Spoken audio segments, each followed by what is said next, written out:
Saudara pimpinan dan sidang dewan yang terhormat, setelah mencermati dan menelaah atas pidato Bupati Blitar terhadap pengantar nota keuangan APBD Kabupaten Blitar tahun anggaran 2021, fraksi Gerakan Pembangunan Nasional menyampaikan ucapan terima kasih kepada Saudari Bupati beserta seluruh OPD terkait atas upaya maksimal berusaha untuk melaksanakan janji-janji politik dan program-program kerakyatan.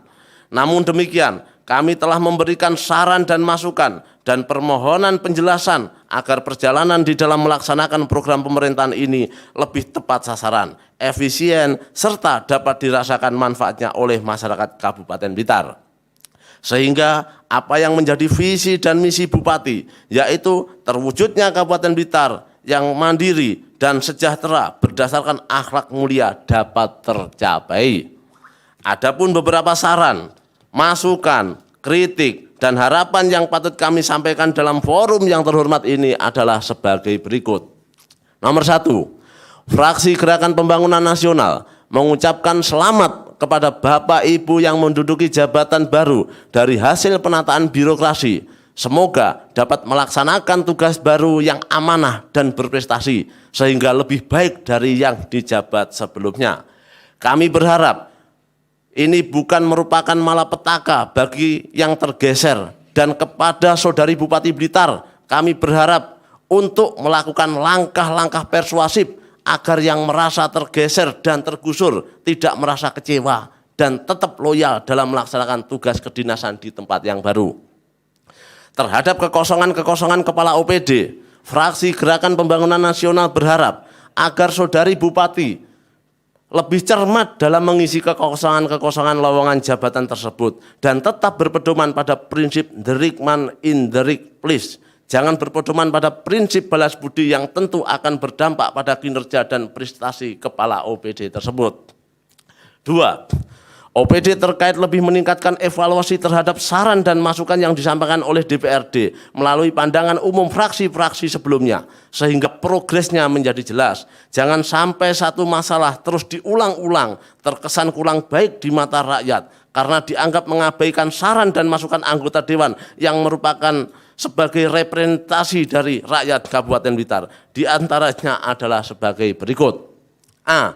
Terhadap program digitalisasi sumber-sumber pendapatan asli daerah atau PAD yang terkait dengan retribusi wisata lahor, pajak hotel dan restoran serta tempat hiburan, kami mohon penjelasan sejauh mana progresnya. B. Terhadap menjamurnya tempat-tempat hiburan baru, perlu ditingkatkannya pemantauan tempat-tempat hiburan baru tersebut yang notabene tanpa izin dan pemerintah daerah tidak mendapatkan manfaat apa-apa dari manfaat kegiatan usaha tersebut. Dalam hal ini tentunya peran Satpol PP sebagai aparat penegak perda harus lebih dimaksimalkan. Fraksi GPN menilai bahwa peranan Satpol PP kurang maksimal. Mohon penjelasan, apa kendalanya? C. Terhadap peranan inspektorat yang berfungsi dalam melakukan pembinaan dan pengawasan harus lebih dimaksimalkan, sehingga kegiatan yang telah dilaksanakan dapat dengan tolak ukur yang telah ditetapkan secara efektif dan efisien.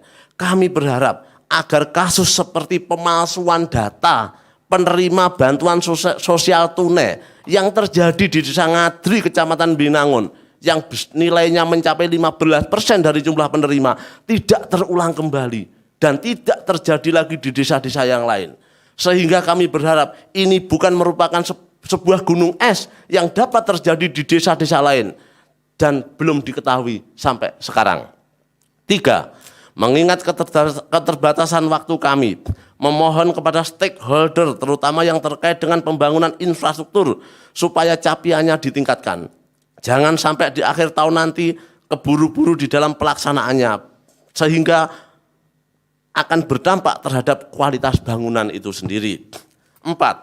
Terkait pandangan umum fraksi Gerakan Pembangunan Nasional terdahulu tentang penertiban galian C yang merupakan sumber PAD, di mana Saudara Wakil Bupati Blitar telah merespon dan berjanji akan menindaklanjuti persoalan galian C secara cepat. Kami memohon progres penanganannya sejauh mana. agar persoalan klasik tersebut tidak selalu dan selalu disampaikan di dalam pandangan umum fraksi.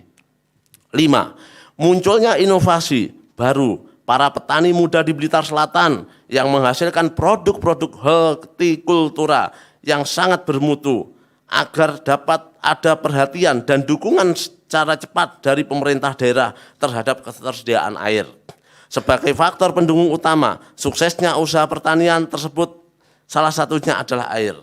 Salah satu dengan memanfaatkan sumber air yang ditemukan masyarakat di banyak titik. Kami berharap agar temuan sumber air di beberapa titik tersebut bisa ditindaklanjuti. 6.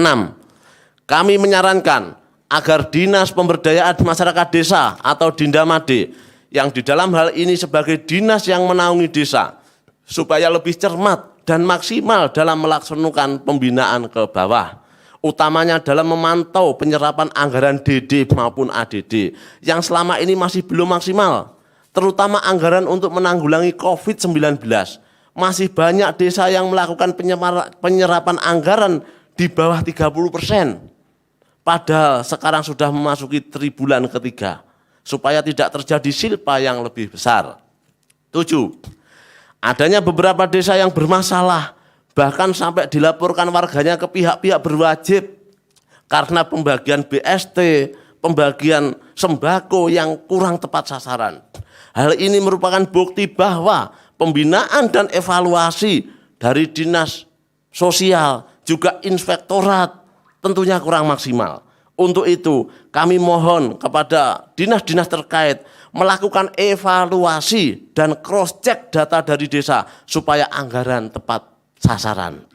8. Ada beberapa laporan dari kalangan masyarakat terhadap lambatnya penanganan program vaksinasi untuk mencapai herd immunity coronavirus di Kabupaten Blitar, terutama vaksinasi tahap kedua.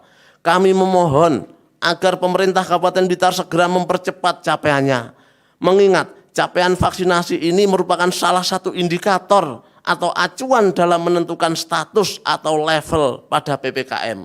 Mohon penjelasan. 9.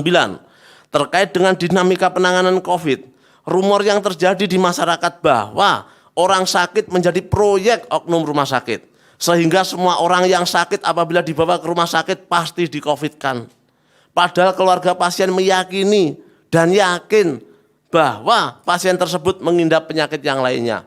Oleh karenanya, fraksi Gerakan Pembangunan Nasional mengusulkan agar ada mekanisme pengawasan yang ketat terhadap perlakuan, penanganan dan tindakan-tindakan apa yang telah dilakukan oleh dokter rumah sakit sehingga pasien meninggal dunia.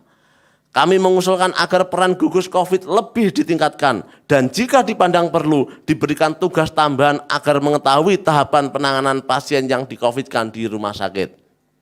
Demikian pandangan umum fraksi Gerakan Pembangunan Nasional yang bisa kami sampaikan. Semoga kita semuanya diberikan kesehatan dan petunjuk dalam menjalankan pekerjaan untuk memberikan manfaat bagi kesejahteraan masyarakat.